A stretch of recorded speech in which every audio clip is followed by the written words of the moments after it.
রামকে নিয়ে ছোট্ট একটা ট্রান্সলেশন। রাম তোমার আর আমার মাঝে বসেছিল।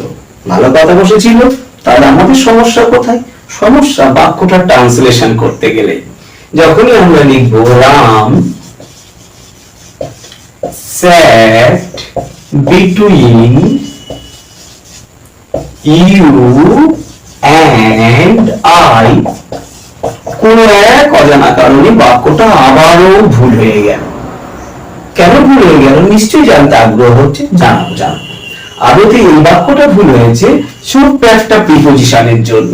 এই যে বিটুইন দেখতে পাওয়া যাচ্ছে, আমাদের মাথায় রাখা দরকার কোন প্রিপোজিশনের পরে আমরা প্রোনাউনের যে কোনো ফর্ম ইউজ করতে পারি না।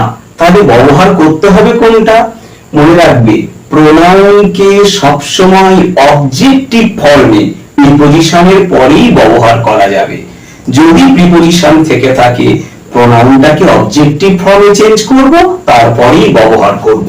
অর্থাৎ রাম স্যাট বিটুইন ইউ এন্ড আই এর পরিবর্তে লিখতে হবে ইউ এন্ড মি, এবং বাক্যটা সঠিক হয়ে যাবে। আশা করি ইনফরমেশনটা ভালো লাগলো। যদি লেগে থাকে চ্যানেলটাকে সাবস্ক্রাইব এবং ভিডিওতে একটা লাইক দিয়ে পাশে থেকে